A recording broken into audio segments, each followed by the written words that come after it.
together because you move your body to rhythm. That's right. Yeah. Perfect. Okay, so what I want to do is talk about a couple of those elements, and let's pretend like we're 3 or 4 years old. We're in a class, and we're gonna play a game. Everybody, rub your hands together. Okay, now I'd like you to do a really loud clap, as loud as you can. Ready? Loud clap. All right. How about the softest clap you can do? Very good. Now, how about I clap and you copy me? I'll go first. Very good. Very good. And even if it's not good, it's very good. Okay, thank you. Because you're being 3, right? Very good. Now, sometimes at this point, kids will say, I heard my teacher do that one before at school. Because like, a lot of times that particular rhythm is used to get attention from kids, and so they might interrupt, and that's okay. And how about this? Good. Okay, now just a little note here. What we're doing is we're having them copy a rhythm, so we're checking to see how much retention of rhythm they have in their brain. And this is something we want you to do at least once a month in a class. You can do it every week if you want. And the cool thing about clapping and copying something as simple as that is everybody can do it. And that makes everyone feel successful. So, but what you also need to know is that children can usually only copy back as many sounds as their age. So if we have 3 or 4 children, if we have children who are 3 and 4 years old, then if we just got up to 6 claps, they're probably not all going to be able to do that. So just like Betty showed us, when she was 3, she accurately knew that, I did 3 claps, that's all, that's the best I could do, that's okay. We do everything in an affirming way. So if someone is acting out, we might say, I love, say Joanna's acting out, or Betty's acting out. I say, I love the way that Sarah's sitting quietly. Or I love the way that Joey's really paying attention. And so we try and grab onto the positive things. So if we're doing a copy clapping game, now we've gotten to the point where, let's pretend now like that we don't know that, but we're 3 and 4, and so when we get to 3, 4, 5, you're going to start making some mistakes. Okay, so let's start again, and then I'll show you what we'll do at that point. Okay, let's start again. How about I clap, and you copy me. Good. Oh, thank you. That was very creative. How about this one? Good. Good. Okay, who has a clap they'd like to share with us? Who has a clap they'd like to share with the class? Okay, Sarah? Okay, let's do Sarah's clap. All right, give her a clap for doing such a good job. Excellent. Who else has a clap they'd like to share? Okay, Trevor? All right, let's do Trevor's clap. Wonderful. Who else has a clap they'd like to share? Okay, Santiago? Ooh, that was really a tricky one. Can we do it? Can you do it for us again? Okay, let's try it. Very good. That was so tricky, wasn't it? Thank you so much. And sometimes kids will go. And you just, so as a teacher, you're going to say, I don't think I was able to do that one. Could you do it a little bit more simple? Because that might be a little bit too hard for me. So I take it on me. If I can't do it, then the rest of the kids won't feel bad that they can't do it, because they're looking, you can see their faces, they're like, no way I'm going to do that. So you do what you can to engage them and make it fun. And this is something simple, everybody can do it. And another thing that really happens in this part of the class is that a child might participate for the first time. Because it's simple, they can do that. They might just, like Lily, she's sitting there, I'm not going to do it, because I'm kind of nervous and I might do it wrong. And, so many kids come, we're going to learn more about that, but so many kids come from environments where they think that everything they do isn't good enough. Or if they are perfect, then they'll be loved. Yeah. And we just want to give that opposite message. Yes, Sarah? I was in one of Becky's classes, and she was doing the clapping thing, and she's like, you gotta copy me, and they copied her, and then it was their turn to pick one, and everyone did one, and then she said, well, let's mix it up. So this one girl did like that, and everyone copied her. So everybody just started doing what the other person did over and over again. And then they just did it simple, like one clap. And you just make it fun for them. Whatever you do, you're always affirming them. Wow, and especially if you notice someone, if like Lily, I'll pretend like she's the shy one in the class, if she shares a class, then we might say, well, let's give Lily a clap for shearing clap. You know, I mean, you wouldn't necessarily do that after every clap, but the ones that you sense need that extra affirmation, then you just do that, right? Mhm. That's what you're going to do. Now Santiago, he's all secure. You don't have to worry about that. He doesn't, but that doesn't mean we don't affirm him, but we just don't make as big of a deal about it as we would for the others. Does that make sense? Okay, now copy clapping is something that helps you stay in tune with what the auditory developmental age is of your class. So if you have a 4-year-old and they can copy back 6 sounds, then you know their auditory developmental age is 6. So that means that they can hear and remember more like a 6-year-old. And when we're trying to make a decision if a child is ready for instrumental instruction, because many children start in early music awareness before they move into that, actually that's part of the reason we developed it, right? We want to make sure that their developmental abilities, we don't care how old they are, but their developmental abilities are at least at a 6-year-old level or higher, auditorily, visually, socially, and physically. So we're going to check those things in an assessment that we'll talk about later, so that we can determine, are they ready? Well, as the early music awareness teacher, if somebody schedules an assessment with me and they've been in your class, I'm going to call you and say, you know what, can you give me some feedback about so-and-so because they're scheduled to come in? Or you might say to the parents, you know, I've noticed your child really is getting the theory, they have good attention, and you've noticed, oh, they can copy 6 or 7 claps or more. So if you're aware of that, you might then, and you see that they're really focused, you might be the person that says, why don't you call and schedule an assessment so you can see if your child is ready for individualized instruction. So that's another reason that we want you to do this at least once a month so you can keep the pulse of the class and see how they're growing. Now you can't make them better at auditory retention. That happens by what the pituitary gland says their body's going to do. But it's a way for you to assess how they're growing and what's happening in their lives over time. Okay? So other things you can do with rhythm, besides just copy clapping, that's a really simple thing. Another thing you could do is you could pass out instruments, and you could do the same kinds of things of copying with just instruments, but then you can also do simple rhythm games like 1, 2, 3, 4, what's the one? Sally's knocking at the door? Tell us, Sarah. Do you know that one? No. Okay, well there's just, I'm sorry, simple rhymes and chants, things like that where they repeat or they chant back, or you might have them do things where one group is clapping 1 like this, and then the other group is going. You get them going in 2 groups. So let's do that. So over here, we're going to learn about long notes and short notes because we're going to teach duration. Duration is how long a note lasts. So on this side, I want you to just clap like this. 1, 1, 1, 1. Good. You keep going. Now we're going to try and confuse you over here on the other side, but keep going. And I'm going to make sure I want you to get confused. Okay, you just keep going no matter what I do. Okay, and I'm going to need you to be my helper, Santiago, because you're the oldest. Okay, you just keep going 1, 1, and I might even have you get up in front of the class. Okay, now over here you're going to go like this. 1 and 2.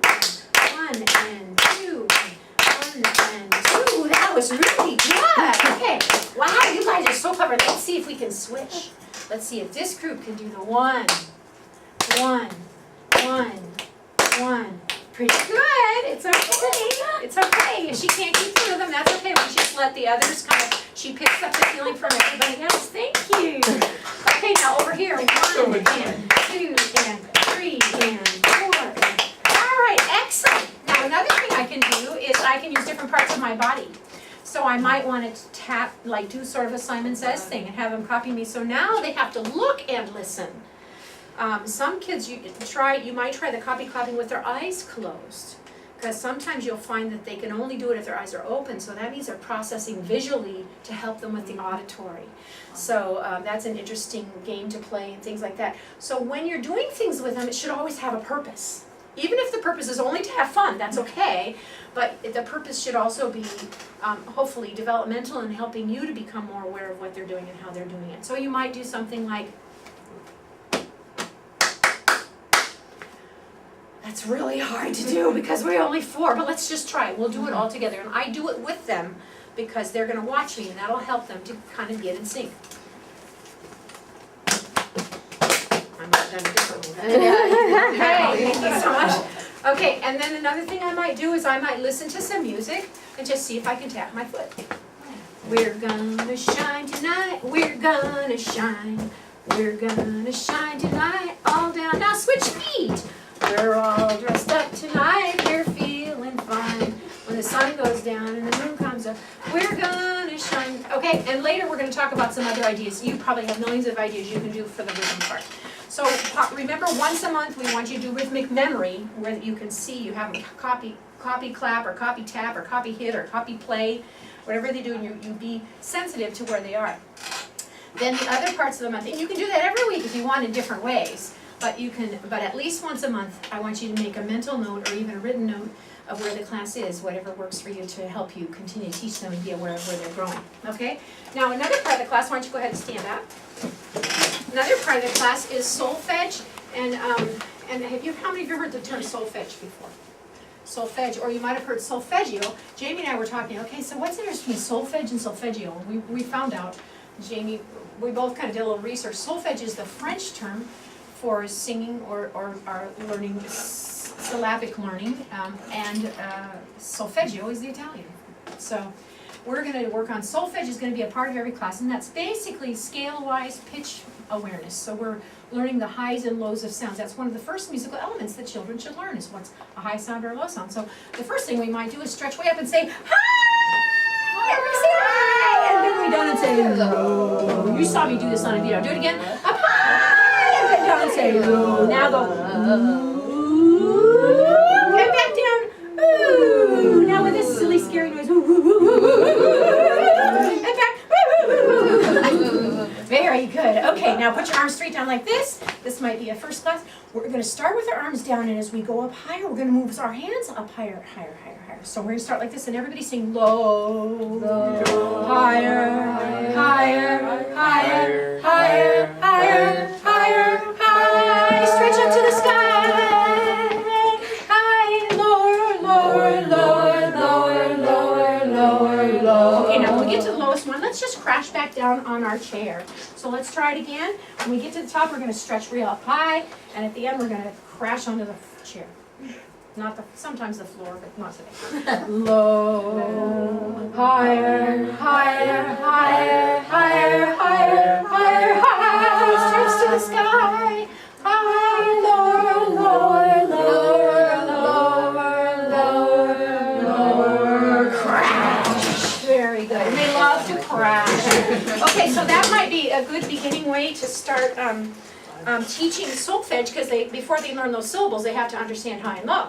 And the best way to teach anything is to involve more than just your mouth or or printed page. You want to include as many brain stimuli as possible, right? So we used our arms. We also learned about high and low. We might also use something like this.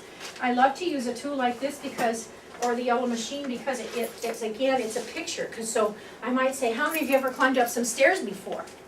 Oh, you've climbed up stairs. I know you've climbed up some stairs before. And when you get to the top of the stairs, are you on the highest stair or the lowest stair? Okay, tell me. Sarah? Highest. Highest, very good. And when you get to the bottom of the stairs, are you on the highest or the lowest? Lowest. The lowest, very good, Trevor. And I don't always require, if the class is really big, raising your hand is good. But if the class isn't really big and you have control, they don't need to raise their hands. Some of them are just used to it. And but if they're all calling out at once, then you'll up your hands. You just kind of play that by ear. So since you know what ladders are like and climbing upstairs, this is like a musical steps. This looks like some stairs. And I'm going to play them. Listen, they make sounds.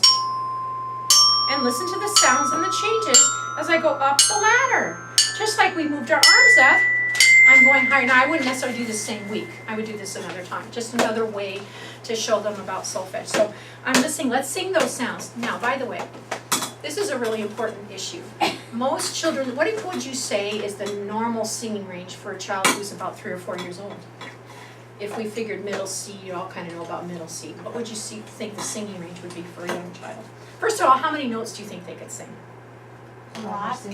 How many? Yeah, 5 or 6 notes would be the most that they could sing if they were 3 or 4 years old. Usually it's But about don't they have one like a per really, year. really, really high voice? That's what kids? most people think. They have a really, really high voice. And the answer is no, they don't. The singing range for a child of, say, around 5 years old is between A and E, around middle C. 60% of children at 5 years old have that singing range. So most children's songs, who's singing those songs on CDs that children listen to? Are those 5 and 6 year old children? Those are 8 to 14-year-old children singing Twinkle, Twinkle, Little Star. Who can sing that? Certainly not 5-year-old children. Okay, so when we meet kids in an assessment, we always encourage the parents to sing with children low enough in their singing range so that they can copy you, because what we're trying to do in the solfege part is teaching children how to copy the highs and lows of our voices and learning to use the musical instrument that they have in their body, which is their voice. And so we're teaching the concept of high and low, and we're also trying to be sensitive to and teaching them how to copy pitch. So if I sing low and they can't, if I sing low and they can't reach that note, they're going to go, for example, if I'm singing the Twinkle Twinkle song and I want to start on this note right here, twinkle, twinkle, little star, starting on C, that note is a 6-note song. So if I go from C up to A, but the child's voice is from A to E, what's going to happen on those 2 high notes? Twinkle, twinkle, little star, instead of twinkle, twinkle, little star. They can't reach those 2 notes up there, so they're going to sing twinkle, twinkle, little star, how I wonder what you are up above the world. And guess what? They're going to think that they're inaccurate in their singing. And their parents might even think they're inaccurate in their singing, and the reality is we're just singing too high for them. So most children's CDs are produced with the older children, and so they can't even necessarily sing along with the CDs and stuff that you would have. That's why it's really important that we do a cappella singing with children at some point in every class. And so solfege is a great way to do that, because your low do or your lowest sound doesn't have to be middle C, right? Do can move, it can be down here. In fact, I suggest that you make it as low as you're comfortable singing, so it will accommodate the range of the children. So at least start around an A or so. But if you're going to use a tool like this, obviously this is going to start on C and they won't be able to sing with you. But it's still a good idea to have them try and at least move their hands or something like that. So understanding that, let's still use this, and they might not be able to sing accurately, might not be able to reach all these notes, but at least have them move their arms as we do it. So can you pretend like you're 3 again? I know you have stuff to write down, and I want you to do that because it makes me feel important when you write that down. If you put your arms straight down and make your arms go up as I climb up the ladder, and let's sing do, okay? I mean, let's sing low. Low, higher, higher, higher, higher, higher, higher, higher, reach to the sky. High, lower, lower, lower, lower, lower, lower. Stretch down and crash. And then I might have, Trevor, would you like to come and try it? And why don't you come, and I'm going to let you hit on my stepladder xylophone. And let's turn you so everybody can see you and you'll be like a performer. Okay, go ahead and start on the bottom, and let's all sing with her. Low, higher, and I'm going to help you. Higher, higher, higher, higher, higher, higher. Let's give Trevor a big clap. Yay! Now, who else? To spread out the fun, why don't you, Betty, would you like to come and go from the highest to the lowest? Yeah. Okay, try from the highest to the lowest. And I'm going to hold it for her and she's going to probably hit it like this. And it's not going to bounce, so I'm going to help her. You know what? It's going to bounce. We're going to try and bounce it. Beautiful. High. Good. Lower. Lower. Lower. Lower. This lady's taught preschool. Lower. Lower. Low. Very good. Give Betty a big clap. That was so awesome. Thank you so much. Okay. So, and another thing we might do for solfege is eventually with solfege we want to start using the syllables, the do, re, mi syllables. So let's stand up, and we've done our highs and lows. This might be the 3rd class in. Now I'm going to teach you some silly words. How many of you ever heard of that song, Do, a deer, a female deer? Okay, well we might sing that song, or I'm going to teach you a little bit about that, but I'm going to use some of those silly words. In most countries of the world, they name their notes do, re, mi, fa, sol, la, ti, or la, si, do. So we're going to learn some of those notes. So put your arms straight down like this and just sing do. Can you sing do? Do, do. Now sing re, re, and now mi. Mi. Now let's go do those again, because we can't do too many at once because we're only 3. Do, re, mi. Good. Now the next one. Ooh, you guys are such good singers. Now fa, fa. Okay, now let's go back and do them again.